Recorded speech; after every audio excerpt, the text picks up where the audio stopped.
Hey gang, it's Paul with Stud Pack. A buddy of mine asked me to help him hang a mirror at his house. I thought it was going to be an easy job, but check it out. This thing is almost 5 feet wide and over 8 feet tall and weighs 300 or 400 pounds. We'll see how much it weighs once we unscrew it from the wall. So the top is attached to the wall so it won't tip over. So our first step is to remove those screws and get it loose. So let's do that.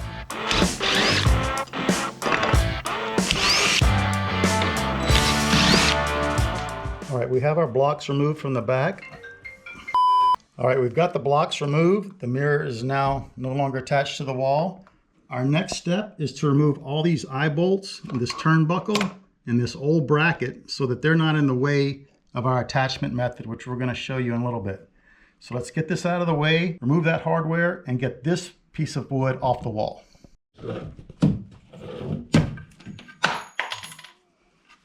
All right, guys, now that we have all the hardware off the top of the mirror and it's slid over out of our way, we're ready to start attaching the hardware that we're going to mount it with to the wall.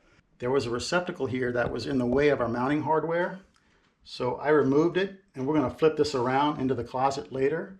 But for right now, let's take you outside and show you the mounting hardware. All right, this is what I'm going to use. It's architectural angle. It's different than structural angle.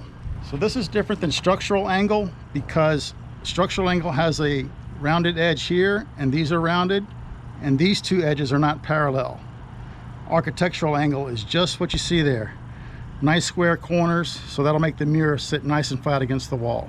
This is from McMaster-Carr. It's 3/16 thickness here, 2 by 2 on the legs, and 4 feet long. Two of these was $80, but it's well worth it. So this one's going to be bolted to the wall at the bottom with the leg facing up. The mirror is going to sit on the ledge.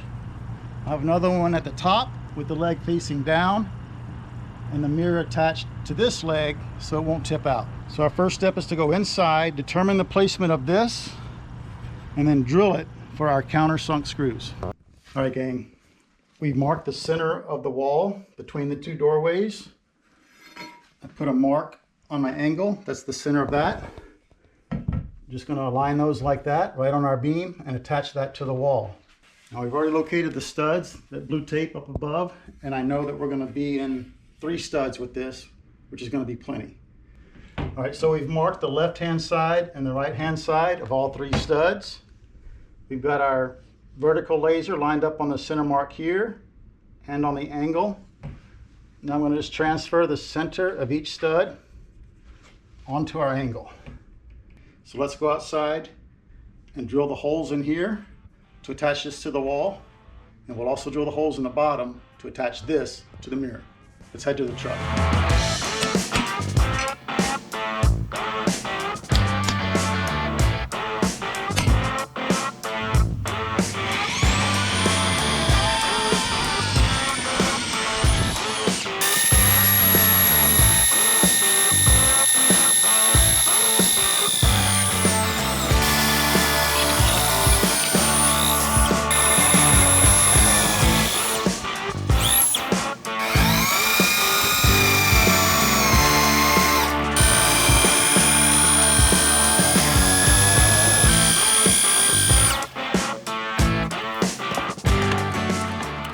All right, gang, got all of these drilled and countersunk. Looks great.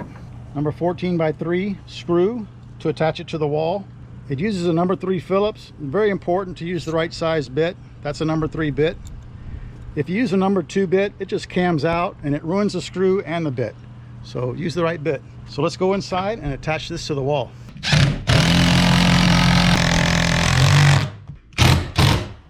All right, nice. That's our bottom angle.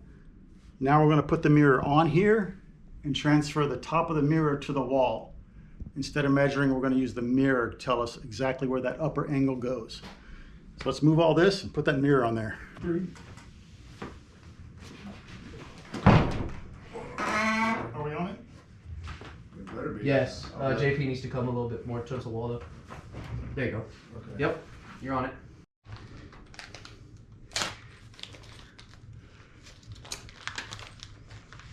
What was our last shot? All right, both angles are attached. Remember, with a 3-inch screw into the center of the stud, and the legs on the wall are facing up and down, so they're hidden behind the mirror. And then I've got a number 14 by 1 3/4. It's going to go there, 3 across the bottom and 3 across the top, so it won't come down. On the top angle, it's a little higher than it needs to be, about a 1/16. So we have a little bit of wiggle room to get that thing in between these two flanges. So let's go get JP and put that mirror in there. All right, so 1, 2, 3.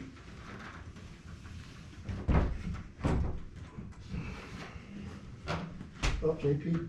Yeah, Fire? yeah. There you go. Oh, shoot. We're hitting this little, Oh, the bolt? this corbel by like an inch. Oh, man. All right. We got to take the mirror down, take the angle off, and cut an inch off each end and clear that little thing. Alright. All right, gang, back outside. So the corbel on the top of the mirror was hitting the angle right here. So we're just going to trim this by 1.5 inches. So if you're ever cutting aluminum angle, cut it like this, never like that. Because you always have teeth in contact with the material this way. The other way, not so much.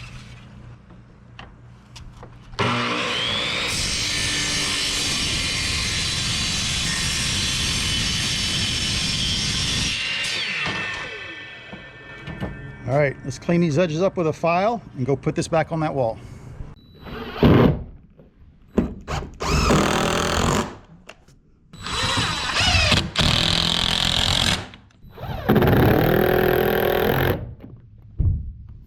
Alrighty, gang, well, there it is. It came out great. The owners love it. It's absolutely beautiful. You saw us use our laser and some other tips and tricks to put that up there.